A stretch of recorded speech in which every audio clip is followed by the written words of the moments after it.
Justiça Seja Dita, um podcast que cria diálogos entre políticas públicas, poderes e cidadãos. Olá, pessoal! Começa agora mais um episódio do podcast Justiça Seja Dita, o podcast que dialoga sobre políticas públicas. Então, sem mais delongas, eu estou aqui do lado da minha colega Vanessa. Estamos hoje aqui com o nosso convidado, o secretário da Casa Civil, Dr. Nicola Miccioni. Vai falar exatamente como foi o diálogo de vários projetos que são realizados, estão sendo realizados, que foram realizados no Estado do Rio de Janeiro, com esse diálogo institucional. Então, justiça seja dita. Pode começar. Vamos lá, então. Bom, Nicola, em primeiro lugar, é um prazer para a gente ter você aqui no nosso podcast. Uma pessoa que, sem dúvida, deixou seu legado aqui no governo do Estado do Rio de Janeiro. Mas antes da gente falar do seu legado, eu queria saber um pouquinho de você.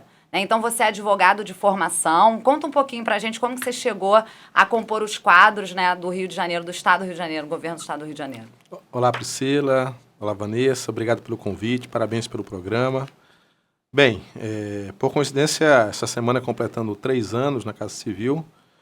Como você falou, sou advogado de formação, sou advogado militante, atuava, né?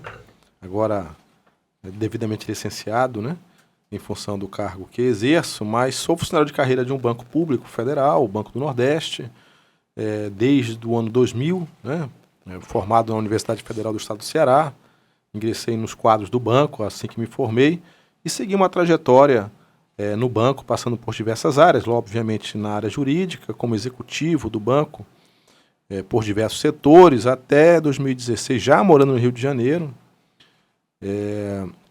Fui nomeado vice-presidente, diretor do Banco do Nordeste, diretor de controle de risco, responsável pela área de conformidade do banco, gestão de riscos, enfim, responsável pela emissão dos balanços da instituição financeira, uma das 10 maiores do país. E isso me deu muita experiência como executivo, tanto na área jurídica como na área financeira. Tenho um MBA em gestão de empresas pela USP, pela FIA-USP, E já morando no Rio de Janeiro desde 2015, Embora tenha exercido essa função por 2 anos e meio no banco, cuja sede é em Fortaleza, nessa pequena ponte aérea Rio-Fortaleza de 3 horas. Nossa! Com voos muito o que me fez conhecer o Galeão como poucos, Então pode falar inclusive disso? Pode, sim. Conheço como poucos, porque ia realmente pelo menos 2 vezes por semana, ou chegava ou saía pelo Galeão. E em setembro de 2020, já voltando para o escritório de tração de investimentos do banco aqui no Rio de Janeiro, já tinha terminado meu mandato como diretor do banco, recebo o convite do governador Cláudio Castro, que muito me honrou naquele momento, e muito me surpreendeu também, para assumir a Casa Civil do Estado, sem muito conhecer da política do Rio, sem conhecer muito do dia a dia, muito porque estava ali, mais ainda que morando no Rio de Janeiro, muito próximo ali das questões de políticas públicas do banco, que atua no norte de Minas, norte do Espírito Santo e nos 9 estados da região Nordeste. Convite aceito, pude me debruçar sobre as questões do Rio, do Estado do Rio de Janeiro, paixão à primeira vista. Me deparei com alguns processos que estavam pendentes ali, meio que na gaveta, sem muita atenção, num momento difícil do Estado, no meio de uma pandemia, um governador afastado, o governador Cláudio Castro assumindo ali, sim, com questões fiscais graves, com questões financeiras do Caixa graves, e ao mesmo tempo que a equipe ali começava a se debruçar sobre a questão do regime de recuperação fiscal, sobre as questões relativas a acordos que possibilitassem ingresso de recursos no Caixa do Estado, que permitisse que não houvesse nenhum tipo de atraso de pagamento de funcionários, nem prestadores de serviço. A gente pôde se debruçar sobre um desses processos que estavam ali, que era a da concessão do saneamento, uma lei recém-aprovada no Congresso Nacional, em meados de 2020, o Marco Legal do Saneamento, que prevê a universalização dos serviços de saneamento. Eu sempre falo isso, numa infraestrutura que o Brasil sempre deixou de lado, É aquela infraestrutura que não dava voto, porque ela não é aparente, Uma ponte, uma estrada, um aeroporto, ela tem uma percepção mais próxima do cidadão, e embora essa percepção da água seja muito óbvia, não era dada a ela a devida atenção por décadas, né? Isso fez com que o Brasil sempre figurasse e ainda figura como no ranking mundial de saneamento nas últimas colocações. O último ranking que eu lembro ter visto, o Brasil era o 104º país no mundo em infraestrutura de saneamento. Com saneamento principalmente coordenado pelo poder público. Geral. Geral. Independente se a prestação de serviço é privada ou pública. Sim. E aí eu sempre digo assim, a percepção nossa de um advogado, de um economista, de uma contadora, vou colocar aqui, de um morador da Zona Sul é muito diferente de uma realidade da região metropolitana do Rio de Janeiro como um todo, né? Vou dar aqui um dado. Hoje, com a concessão, mais de 1.000 pessoas por dia têm acesso à água pela primeira vez na vida, água encanada. Caramba. As pessoas, milhares e milhares de pessoas tomando banho de balde ainda hoje, quando tem água. Não, mas peraí. Antes de começarmos a falar do sucesso... Mas como começou, né? Assim, se deparou, entrou no estado do Rio de Janeiro, com o governador afastado, assim, qual foi o momento? Vamos eleger esse projeto como prioritário. Tinha um pouco na mídia aquela coisa do tipo, vamos vender a SEDAI, vamos concessionar a SEDAI. Já tinha um projeto Já tinha alguma coisa ali que eu via, e eu conversei com ele e disse assim, governador, olha, tem uma coisa aqui que acho que é importante para o Estado. Que é essa questão da SEDAI, né? Estava na Secretaria na época de Desenvolvimento Econômico, né? Eu disse, não, você na Casa Civil puxa para olhar, entende. E aí eu fiz uma série de reuniões com cada um dos, vou usar o termo técnico, os stakeholders, né? Que são os atores envolvidos no processo, né? Então você tinha o Instituto Rio Metrópole, você tinha a Procuradoria-Geral do Estado, você tinha a SEDAI, você tinha a Secretaria de Desenvolvimento Econômico, o BNDES contratado pelo Estado para fazer a modelagem. Eu fui tendo reuniões individuais. Diálogos, então. Diálogos iniciais ali. Eu fui ouvindo de cada um, depois fiz uma reunião e falei para o governador, o negócio não vai sair do papel. Está todo mundo batendo cabeça, um quer de um jeito, o outro não quer, o outro quer de outro jeito. Não tinha um alinhamento. Para convergir aqui a gente vai ter muita dificuldade, a não ser que o senhor nos dê o poder de, sob sua batuta, a gente poder fazer algumas correções. E ele foi muito firme, o governador Cláudio Castro, naquele momento, trouxe para si o projeto, me delegou algumas competências, a gente juntos foi para cima, colocou um mantra escrito assim, que o ótimo é inimigo do bom. Então, naquilo que você precisava buscar cada vez mais a perfeição, nós não iríamos chegar a lugar nenhum. Buscamos um processo possível, né? Dialogamos com esses stakeholders internos, mostramos para todos os atores envolvidos de que era um processo importante de dignidade da população, necessária para ingresso de recursos no caixa do Estado para fazer frente a políticas públicas que se mostravam necessárias pelos próximos anos. Então, um jogo de ganha-ganha. Ganha-ganha total, em que a SEDAI precisava ser fortalecida, né? Falava-se muito que nós iríamos vender a última galinha dos ovos de ouro. Nós engordamos essa galinha, porque então, a SEDAI passa a ser uma SEDAI muito maior e mais fortalecida do que era antes. Então, só um esclarecimento, né? A gente não vendeu a água. O Estado do Rio de Janeiro não privatizou a SEDAI, não aconteceu isso. Tecnicamente a gente teve um modelo, e hoje é copiado por alguns estados, em que tecnicamente se chama o upstream da operação, que é a produção de água fica com a SEDAI produz água e vende para os concessionários que exploram o serviço de downstream, ou seja, a distribuição de água e a coleta e tratamento de esgoto, com metas previstas em contrato para serem cumpridas nos 35 anos da concessão. Então a água é nossa ainda. A água é produzida pela SEDAI. Perfeito. E vendida para as concessionárias. Esse processo ele era modelado pelo BNDES, o governo foi muito firme, buscando aperfeiçoamentos nesse modelo que possibilitasse que a SEDAI continuasse uma empresa rígida do ponto de vista econômico e financeiro. Muitos embates foram travados naquele... E qual a maior dificuldade? Desculpa. Naquela época? Exato. Qual foi qual foi o primeiro... Alguém se negou ao diálogo? Vamos falar os bastidores. A gente enfrentou falou, muito... Quero desse jeito e pronto, acabou. Quando as partes colocam situações que no final do processo ele se tornaria inviável, obviamente que essa parte não quer dialogar. A gente precisou de muita firmeza para ratificar que o processo seria concluído. e que o Estado estava ali dialogando. Então, o BNDES, por exemplo, o preço da água tem que ser esse, senão a gente não aceita. Eu disse, não. O BNDES é um prestador de serviço do Estado. O dono do processo é o poder público. A água, ela tem que ser num preço que permita que a SEDAI continue com capacidade econômico-financeira de prestar o serviço. Então, assim, aí tinha uma visão ali que era uma visão mais pró-mercado do que propriamente uma visão da integralidade do sistema como um todo. Então, assim, batemos pé nesse ponto e fomos firmes. Aí você tem, da época, um pouco, algumas questões que a própria direção da SEDAI colocou, isso daqui tem que ser desse jeito, tá? Um calhamaço de questões que, no final das contas, inviabilizaria o processo. Próprio projeto. Pegamos as questões que eram relevantes, isso aqui é relevante, isso aqui a gente concorda, isso aqui a gente aperfeiçoa, isso aqui a gente muda. Aí essas outras 500 questões, eu disse, não, aí você não quer dialogar. A gente pegou nos pontos nevrálgicos, tratou e trouxe para correção.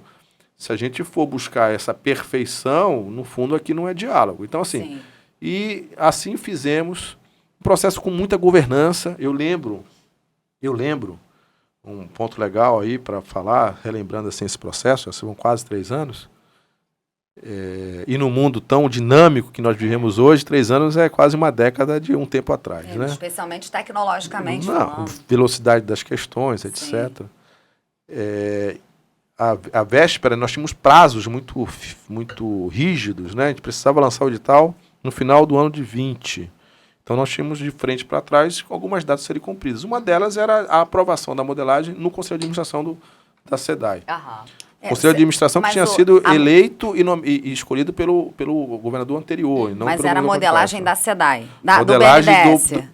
Que, no final das contas, ficou uma modelagem de Casa Civil BNDES, sim. E que o BNDES nem quis assinar. Quem assinou, no final das contas, fui eu com um técnico da Casa Civil, porque os ajustes que nós fizemos, eles eram contrários a alguns pontos, enfim, assinamos a modelagem. Mas eles agora estão aproveitando, né? Que bom, enfim. né? O momento, quando é exitoso, né? Por isso que eu perguntei, né? Filho bonito, todo mundo quer, né? Então, assim, mas volta lá. E aí eu me lembro que uma pessoa do BNDES me ligou e perguntou assim, a votação no conselho vai ser quanto? Eram 11 conselheiros, se não me engano, 11-0, 9-2. Eu disse, não sei, a votação ela é... Como? Vocês não trocaram os conselheiros para aprovar? Eu disse, não funciona assim. Ótimo. Governança não é assim. A gente respeita as instruções e fomos dialogar com a diretoria executiva, tinha a deliberação do conselho na terça-feira, salvo engano. Na segunda-feira nos reunimos com a diretoria, logo em seguida nos reunimos com os conselheiros de administração. Conheci alguns dos conselheiros pela primeira vez ali, acho que todos, por sinal. E fomos para o enfrentamento de estressar os pontos. Né? Foram levantadas dúvidas, foram levantados questionamentos. De sorte que a votação sobre a aprovação da modelagem na diretoria e no conselho se deu, não por unanimidade, por maioria, com um processo de discussão, o que legitima o processo. Sem dúvida. O que legitima o processo. Inclusive com outros, né? O Tribunal de Contas. Sim, estava recentemente no Tribunal de Contas e falava para o presidente Rodrigo Melo Nascimento que um dos primeiros atos da gestão dele, eu pedi uma audiência com ele logo na primeira semana de janeiro de 21, e levei toda a documentação do edital, com dezenas de anexos, senha para visualização de todas as informações na nuvem, já que não caberia ali uma impressão gigantesca de documentos. Ali já há uma abertura de diálogo com esse Tribunal de Contas. Naquilo que for necessário ajustar, nos demande, vamos ajustar. Esse processo de diálogo se deu igualmente com o Ministério Público, com o Poder Judiciário. Isso permitiu que, a despeito de algumas questões judiciais pequenas que surgiram, mas bem tratadas e trabalhadas pela Procuradoria-Geral do Estado do Rio de Janeiro, a gente tenha tido o leilão ocorrido no dia 29 de abril de 21, no prazo previsto, no meio de uma pandemia, com players relevantes do mercado mundial, de infraestrutura, fundos internacionais presentes, o que legitima ainda mais, eu vou repetir a palavra aqui, porque no meio de uma pandemia, num governo que estava ali começando, né, um processo de impeachment ali em curso, né, ele concluiu o processo de impeachment do governador anterior, naquele dia, inclusive, no dia 30 de abril de 21, Sim. Quando se deu o leilão. Um processo em que não houve recurso dos perdedores, digamos assim. Houve um dos blocos que se deu por deserto em função da proposta apresentada a ele. Um dos blocos teve tantos lances que uma das empresas colocou tanto dinheiro na mesa que tirou um dos lances. Isso permitiu uma oportunidade para o Estado do Rio de Janeiro de agregar municípios a esse bloco remanescente, leiloado depois de 29 de dezembro de 2021. Contratos assinados em agosto de 21, o do leilão de 29 no começo de 22, e início de operação antes do prazo previsto em relação aos blocos relativos à EGEA, em novembro de 21, em relação ao bloco vencido pela Iguá em fevereiro de 22, e no primeiro semestre ainda de 22, o bloco remanescente leiloado em 29 de dezembro de 21 pela Águas do Brasil. Os maiores players do Brasil, um mercado de saneamento que até então tinha 9% privado, e só com a operação do Rio de Janeiro passou a ser 18% privado. A gente destrava esse marco dessa importante infraestrutura de dignidade para a população. Outros estados, nós já tínhamos tido uma concessão menor no Alagoas, outros estados passaram a realizar, o Supremo se debruçou sobre as ações de inconstitucionalidade de alguns dispositivos, dando segurança jurídica, apontando... Do nosso processo? Do processo como um todo, mas o do Rio de Janeiro como ponto ali principal. Sim. Então, assim, é um processo que a gente teve por parte dos poderes da República, um diálogo que permite segurança jurídica. E outros estados do Brasil aderiram, a Pará agora vai fazer muito similar ao do Rio de Janeiro, Alagoas universalizou, a Amapá fez todos os municípios, Rio Grande do Sul também seguiu um modelo diverso. Eu sempre digo, é um modelo tailor-made, cada estado tem suas realidades, suas características, então os modelos eles são atualizados de acordo com as características de cada ente federativo, claro, de cada estado.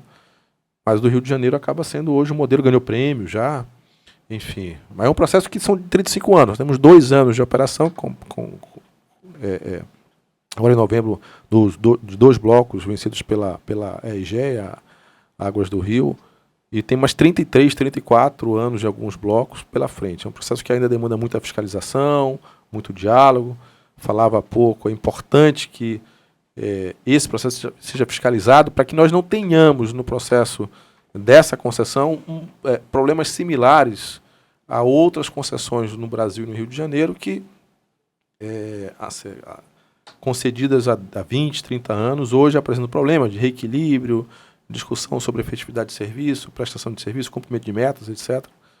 É um processo que a gente tem que estar vigilante diariamente, percebidas os problemas, corrigi-los, é normal, um processo complexo, um processo longo, mas cientes de que é um processo que partiu de um processo de muita boa-fé, de diálogo, e que, mantido esses pressupostos, ele vai se corrigindo e a população vai tendo a prestação de serviço público efetivo. Deu para ver que então foi um diálogo assim holístico, né?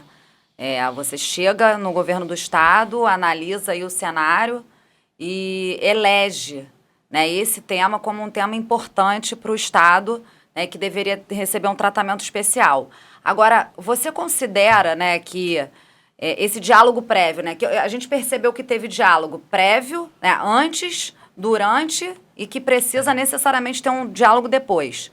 O diálogo do durante, assim, você falou que teve o Poder Judiciário envolvido. Assim, no âmbito do Poder Judiciário, a gente sabe que decisões sobre políticas públicas, né, no processo estrutural, aquele processo que uma decisão pode gerar efeitos em várias outras esferas, quando a gente está falando de políticas públicas, e que tem aquela ideia da dualidade, né, que tem um vencedor e um perdedor. Mas no caso de políticas públicas, de um processo estrutural, em que o serviço público, né, levar a política pública até a população é o objetivo, não tem que sair um ganhador nem um vencedor que não seja a população, para quem é endereçada, né, essa política pública. Assim, lá no Poder Judiciário especificamente perguntando, assim, você encontrou um espaço para diálogo? Sim, sensibilidade imensa, né? Eu acho que o Poder Judiciário hoje, mais do que nunca, é fundamental, até para correção de omissões do Poder Executivo e dos demais poderes. O Poder Judiciário tem um protagonismo importante, Ele não pode ser aquele poder que, historicamente, a gente aprende nos livros de direito que ele só atua quando demandado. A gente sabe que ele tem um protagonismo cada vez maior na sociedade brasileira e mundial. E eu acho que tanto o Poder Judiciário Fluminense, aqui no Rio de Janeiro, o Tribunal de Justiça, quanto o Supremo Tribunal Federal, onde algumas das questões tiveram endereçamento e foram tratadas, compreenderam que a política pública de saneamento tinha urgência, e essa urgência era do cidadão. Sim. Né? Se a água vai ser entregue, na água bem tratada na casa do cidadão por uma empresa privada, por uma empresa estatal, é uma questão de escolha do Poder Executivo. Sim. O que o cidadão está interessado é na efetiva entrega de uma política pública. Né? Eu acho que já foi o tempo da gente se debruçar sobre aquela velha discussão de que o serviço bom é o privado ou o público. A gente tem exemplos em concessões no estado do Rio de Janeiro em que o poder público presta um serviço de melhor qualidade do que o ente privado e vice-versa. O que a gente aprende é que, efetivamente, quando um serviço é bem fiscalizado, as regras contratuais e as metas de serviço, né, são bem estabelecidas, né, e, por conseguinte, fiscalizadas e exigidas. Sim. E aí você tem uma série de atores envolvidos nesse processo, poder concedente, agência fiscalizadora. A gente tem um serviço de melhor qualidade. Pode cobrar melhor. Né? Você tem, hoje no Brasil, uma série de serviços que são de empresas privadas que até outrora eram públicas. Né? Um exemplo claro aqui é telefonia. Né? Sim. Telefonia parece óbvio para todas as pessoas mais novas do que vocês, que ele sempre foi privado, e não foi a realidade. É verdade. Era um serviço que você declarava no imposto de renda, tem uma Era linha... um bem, né? Era um bem. Era um ativo. Era um ativo. Passava até inventário, né? Hoje, telefone, né? A linha telefônica é para inventário. Sim. Hoje você tem que recusar a ligação, porque a oferta é maior oferta do que a sua demanda. Não, né? é de graça ligar para as pessoas. Eu lembro na época da internet que a gente ficava esperando da meia-noite para ser só um pulso, para baixar música, lembra disso? Enfim, e aí você tem ali um serviço privado, mas que é por delegação, por concessão. Né? Então, assim, o que a gente tem que entender é que a questão do saneamento, ela precisa ser algo mais do dia a dia. Não dá para, no pleno século XXI, em 2023, a gente ter pessoas que não têm nenhuma perspectiva de ter água encanada em suas casas ou uma água de qualidade.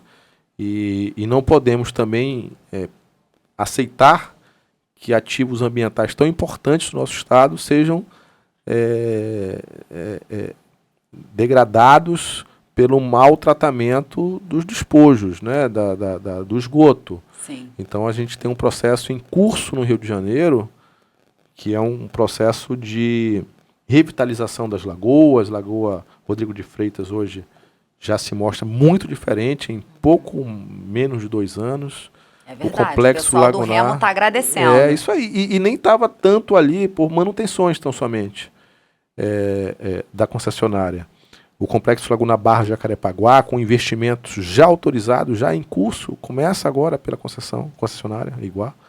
E nós temos a Baía de Guanabara como nosso cartão postal do nosso país, né? Num processo iniciado de revitalização. Então, a gente vai ter uma Baía da Guanabara efetivamente balneável. Né? A Praia do Flamengo, já no mês de setembro, tem mais dias de balneabilidade nesse intervalo de tempo do que no ano de 22 inteiro. Setembro de 23, né? Para quem está Setembro ouvindo de 23. fora do tempo eu aqui. Eu queria deixar um registro aqui. Eu sou procuradora do Estado há 23 anos e eu realmente nunca participei, nunca verifiquei nesse tempo todo um processo feito com tanto diálogo como aconteceu. Bom, e essa, pelo menos assim, nesse momento inicial, já é um sucesso imediato. Isso não tem como negar, nem só da parte jurídica, como da parte executiva. Mas aí depois vamos passar para a execução, então, secretário. Depois de tudo que aconteceu, nós temos agora o pacto, né? Já podemos pular para o pacto. E depois que a concessão foi feita, Qual foram os outros passos para que ela, não só de analisar, mas quais foram os passos de investimento? Como é que foram feitos esses investimentos? O que fala-se hoje, o que é o pacto para que esses investimentos sejam colocados diretamente no governo do Estado? E também como é o diálogo disso com os próprios cidadãos? Porque a gente sabe que tem um portal também super importante, né? Isso. Sendo que foi lançado em 2020. Isso. Quando a concessão foi concluída, ali 30 de abril de 2021, o Estado teve uma outorga histórica, a concessão, 25 bilhões de reais total, nos 4 lotes. Esse valor não é todo do Estado, nunca foi todo do Estado, né? Você tem uma boa parte significativa dos municípios, que é o titular do serviço de saneamento. O Estado foi delegado, através do Instituto Rio Metrópole, para fazer a regionalização e a concessão. Então, o Estado, na parte que lhe coube, também indenizou a SEDAI pelos bens não amortizados, né, os bens não passíveis de amortização no prazo. Então, como alguns bens foram transferidos para as concessionárias, o poder concedente que recebeu a outorga usou parte dela para indenizar a SEDAI. Então, do saldo dessa equação, em que a SEDAI recebeu parte de indenização e os municípios receberam boa parte dessa outorga. Tivemos diálogo com os municípios, Sempre, secretário? total. O processo foi aprovado no Instituto de Metrópole pelos municípios. E com repasse de valor, a gente está falando sim, sobre briga de valor. Assim, não municípios briga, receberam... sobre o município valores. do Rio de Janeiro recebeu alguns bilhões de reais. Teve municípios da Baixada que receberam próximo de 1 bilhão de reais. São valores significativos. Alguns representam quase um orçamento anual daquele município. Sim. E o Estado, o governador Cláudio Castro, se comprometeu a utilizar esses recursos principalmente em processos de infraestrutura, desenvolvimento econômico e social, e assim o fez. Então, os recursos que foram oriundos da outorga, da concessão do serviço de saneamento, exploração do saneamento e da água do Rio de Janeiro. Isso, eles não foram utilizados em custeio, digamos assim. Não foram. Entraram não despesas correntes. Para pagar a folha do mês. Sim. Então esses recursos foram destinados para novos projetos de desenvolvimento econômico e social. Bacana. E principalmente projetos de infraestrutura. E aí foi criado um portal que eu convido a todos a navegar, depois um portal, né, secretário? Tem um projeto que o senhor está capitaneando aí tem um tempo, né? Em agosto de 21 esse projeto foi lançado, projeto do governador Cláudio Castro, que é o Pacto RJ, www.pacto.rj.gov.br. Convido a todos a navegar pelo site. Hoje já são mais de 800 ações em que o cidadão fluminense, qualquer órgão de controle, a plataforma, o template de visualização é o mesmo para o gestor do que para o órgão de controle ou para o cidadão. Então, todos os envolvidos pelas políticas públicas, sejam os cidadãos que são os destinatários, sejam os órgãos de controle, até os próprios órgãos do poder executivo, legislativo, que tiverem curiosidade e entender o que está acontecendo no Pacto RJ, acessam esse site. Acessa o site, consegue explorar qualquer tipo de informação. Vou dar um exemplo. Quais são os projetos de infraestrutura na área urbanística, na região da Costa Verde, em execução? Sim. Aí você vai ver lá todos os projetos, você clica naquele projeto, ele tem a opção de se ir à informação diretamente, ou através do Google Maps ali, o Geopacto, que é uma aba específica, poder navegar no mapa do estado do Rio de Janeiro, identificar no mapa onde há projetos em execução, clicando naquele PIN ali, naquele projeto, abrir a informação sobre o projeto com fotos, alguns com vídeos. O SEI, que é o Sistema Eletrônico de Informações aberto, aquele processo, significa que desde a abertura desse processo, vamos imaginar que o gestor da Secretaria de Infraestrutura, ou da Secretaria de Obras, ou da Secretaria de Saúde, decidiu construir ou reformar uma UPA. Sim. Ali ele abre um processo com a decisão, aí tem um processo licitatório, todo esse processo está aberto, até a fase de pagamento e de execução financeira desse serviço. Então está todo aberto para o cidadão fiscalizar. Uau. A gente consegue visualizar hoje, são mais 800 ações, políticas públicas sendo entregues. Você consegue identificar as concluídas, aquelas que efetivamente, eventualmente estão suspensas por alguma questão, por alguma determinação do Tribunal de Contas, está lá, claro, foi suspensa pelo Tribunal de Contas em função disso, daquilo. Está ali aberta a informação também, muito transparente. Uma obra que está ali com uma baixa execução orçamentária, uma baixa execução físico-financeira, está ali a informação. Então, assim, para o escrutínio, para a crítica do cidadão, de qualquer órgão de controle, algumas das reclamações são ali oriundas da própria transparência que o Estado oferta ali para todo mundo. Está colocando a cara. Faz parte, é o processo de governar. Perfeito. É um processo que a gente chama nas empresas de accountability, né, de prestação de contas, né, e quanto mais transparência, mais fluido é esse processo, né, um processo em que seja o gestor de uma empresa privada ou pública, ele presta contas de sua ação. Sim. Né, e tem um retorno, seja em forma de crítica, seja em forma de aperfeiçoamento da política, e isso só se dá com transparência. Sem dúvida. Bacana. E como é que funciona, assim, secretário, ainda falando do pacto, esse processo de escolhas dentro lá do governo, assim, com muito diálogo interno, ganha com a população? Existem alguns mecanismos que o governo do estado tem adotado para dialogar com a população?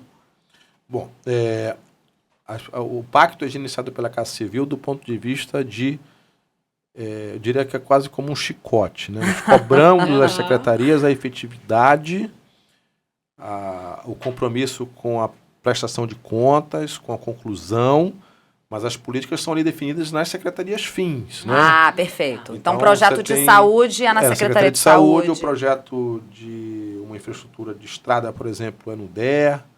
É um processo de habitação na Secretaria de Habitação e por aí, por conseguinte. E aí a Casa Civil ela faz esse gerenciamento, essa compilação de informações, de cobrança de resultado, de diálogo entre as secretarias, porque a gente sabe que alguns processos eles param em mesas do tipo, um processo demanda uma licença do INEA ou um parecer da PGE, ou uma disponibilização orçamentária da Secretaria de Planejamento, Sim. ou uma decisão de uma desapropriação também na Procuradoria, mas de um imóvel que está na Casa Civil. Essa complexidade Essa teia de aranha. de ações, às vezes, e que ninguém vê, você só vê a obra pronta, elas são antecedentes, são preparatórias para aquele processo, seja para um processo de licitação, ou seja, durante o processo de licitação até a conclusão da obra. Se não se tiver uma ação efetiva sobre essas pequenas etapas, o processo não chega ao fim. Então, a gente também acaba agindo, a Casa Civil, como um prestador de serviço interno para as demais secretarias, para que possa destravar esses gargalos que vão aparecendo. É um processo tipo um escritório de projetos. Se estivesse comparando uma empresa privada, assim, é o escritório de projetos. Eu nos vejo muito mais como um despachante, que vai lá e procura resolver as questões fora da fila, mas com interesse da política pública ser entregue, a obra ser entregue. Entendi. E isso com muito rigor, mas sobretudo com diálogo. Né? E lá nas secretarias, então, as decisões são tomadas com base nos critérios adotados e nos diálogos que eles realizam. As secretarias, por seus secretários e, obviamente, por orientação do governador, vai eleger os projetos que têm maior impacto à população. Há uma escassez de recursos natural em todos os entes públicos, então é preciso um cuidado com a escolha de projetos e obras que entreguem para a população mais. Né? Agora você falou em impacto à população, a Vanessa hoje, né, a Vanessa procuradora do Estado, e hoje ela está num lugar que tem um impacto no coração da população, né? Que é sobre... Vamos falar sobre o esporte? Claro. Porque já teve o spoiler aqui no início do Maracanã, e eu, como uma boa carioca que adora futebol, deixa o secretário ver o que ele vai falar, se ele pode dar algum spoiler desse diálogo que está acontecendo agora com o Maracanã, secretário. O Maracanã é uma das concessões que... A Casa Civil tem uma subsecretaria de concessões e parcerias. O processo de concessão do Maracanã também ali a gente assumiu no começo da gestão, ele ganhou mais corpo ao longo do ano de 21. Tivemos um edital lançado ainda em meados de 22, que nesse processo de diálogo o Tribunal de Contas do Estado suspendeu para aperfeiçoamentos. Isso é absolutamente natural em um processo complexo. Ainda bem, né? Suspender antes que realize... Melhor coisa. Para não ter prejuízo, ineficiência. Não adianta a gente sair com um edital mal feito, Ele ou que for daqui ser a 2 anos deserto. vai ser ter um problema junto ao órgão de fiscalização. Perfeito. E a despeito do processo ter sido elogiado por todos os interessados, clubes, cariocas... Coração batendo forte agora, hein, dos e cariocas. aí o processo foi suspenso. Desde então, desde outubro de 22, o governo vem dialogando com o Tribunal de Contas do Estado. Agora, mais recentemente, o edital foi liberado com algumas solicitações de ajustes. Muito em breve, nos próximos dias, deverá se ter um edital que, conforme já, não é nenhum spoiler, isso já foi registrado para toda a população, isso é aberto, em que o Maracanã é preservado enquanto palco do futebol, né? O futebol é o espaço precípio do Maracanã. Então ele é prioritariamente destinado... Nós não vamos poder ter o risco de ter datas de futebol importantes não ocorrendo por conta de shows. Não é o palco principal. O Maracanã é o palco de futebol. Sim. Então, assim, óbvio que no âmbito da exploração pela concessionária, ou que vier, pela empresa que vier a ganhar a licitação, a concessão, ele estabelece as datas, respeitando o mínimo de datas de do futebol, calendário esportivo do futebol, né? Essa é a lógica em que foi pensada essa concessão do Maracanã, para que nós não corramos o risco de ter algo similar a outras concessões de estádio no Brasil, em que os clubes estão deixando de usar as arenas esportivas por questões de datas, qualidade de gramado, enfim. Então, nós não temos hoje nenhuma concessão de estádio no Brasil que a gente diga assim, vamos pegar aquele modelo que foi exitoso e copiar para o Rio de Janeiro. Nós não temos esse modelo. Os modelos comparativos no mundo são muito peculiares. Então nós tivemos que, com especialistas internos, com muito diálogo, mas com muito profissionalismo, elaborar um novo edital com premissas próprias para a realidade do Rio de Janeiro, para a realidade do palco Maracanã, discutindo com o Tribunal de Contas. A gente acredita agora que vamos submetê-lo ao escrutínio dos concorrentes, né? E Allianz Jacta Est. Maravilha, né? Maracanã. Eu posso trazer para vocês também, assim, complementando, porque assim, eu atualmente sou procuradora-chefe lá da área do esporte, né? Então, puxar também a sardinha pro meu lado, lá pro meu secretário também. Tem um problema, já tive a honra de trabalhar com o Nicola também, e atualmente trabalho com o Rafael Pisciani.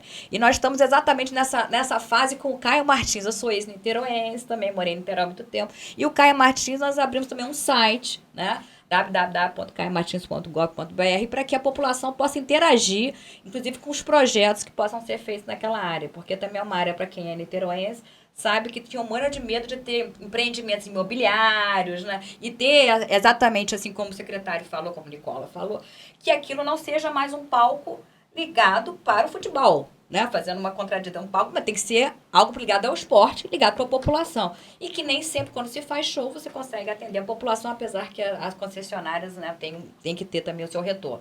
Então, temos aqui em secretarias também, cada secretaria com suas propostas individuais e que também levamos em consideração cada equipamento o que cada vai ter um o que o povo pode também interagir conosco, né?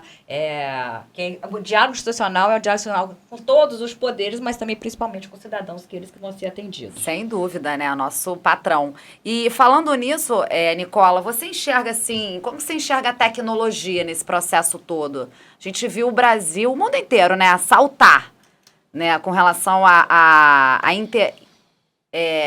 interação entre seres humanos de forma virtual por conta da pandemia. Então, a gente acabou com muitos tabus, né? Foi no Forceps, o pessoal de home office fazendo reunião online.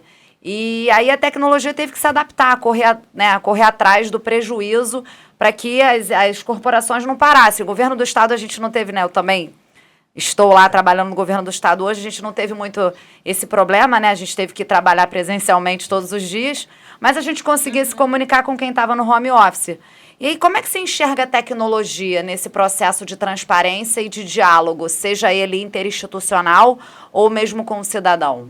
A transparência, e principalmente a tecnológica, os dados acessíveis na palma da mão, nos aplicativos dos smartphones, nos tablets, computadores, ela permite se evitar uma série de problemas que são históricos do poder público, né? À medida que você tem cartórios na acepção ruim da palavra, burocracia, você permite uma série de práticas não tão republicanas ou não republicanas, né? A agilidade tecnológica permite que o cidadão acesse um serviço sem intermediários, possa ter ali um serviço prestado. Tipo o Pacto, por exemplo, o Pacto da Transparência, mas Isso. você tem uma série de outros serviços, e o governo do estado hoje tem uma secretaria específica de transformação digital, e é uma pauta muito cara ao governador Cláudio Castro, a de transformar o estado do Rio de Janeiro, o governo do estado do Rio de Janeiro, no governo com mais acessibilidade tecnológica de serviço ao cidadão. Hoje já são mais de 2.000 serviços acessíveis na plataforma do governo.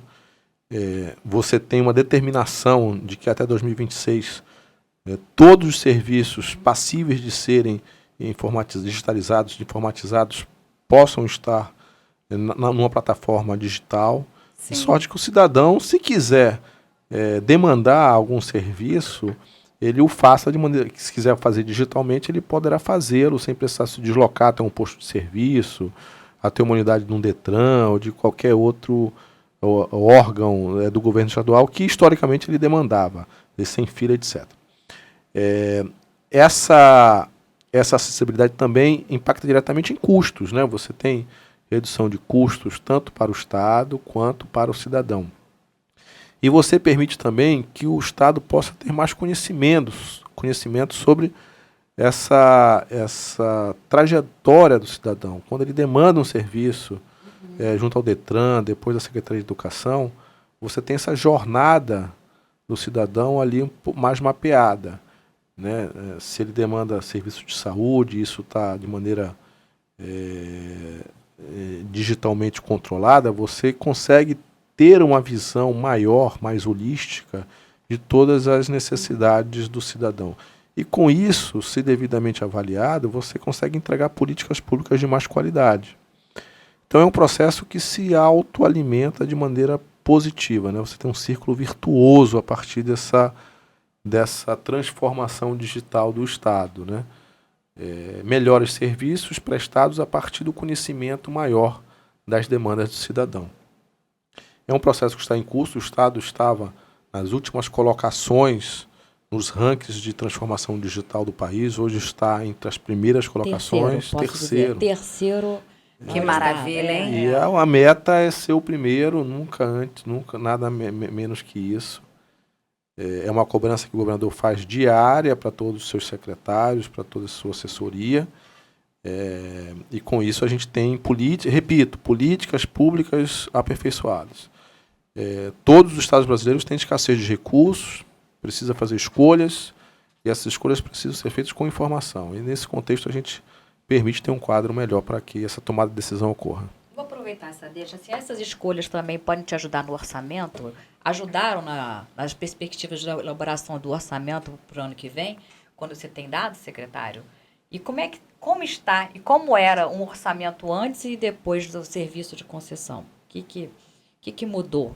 Olha, hoje, assim, uma coisa legal, já entro diretamente na resposta, mas assim, o orçamento do Estado hoje, que há 2 anos não tem déficit, com muita responsabilidade social, obviamente que a gente tem um ano de 23 um pouco mais difícil, em função de algumas questões de redução tributária relevantes, que eram históricas no Estado. Questões federativas, que o Estado teve que se adequar, mas não há atrasos em pagamentos de fornecedores, de servidores públicos. O Estado do Rio de Janeiro foi um dos poucos estados da federação que pôde recompor parte das perdas inflacionárias do seu corpo funcional, a despeito de todas as dificuldades recentes passadas pelo Rio de Janeiro. E por estar no regime de recuperação fiscal. Estando no regime de recuperação fiscal. Não então, saímos ainda, né?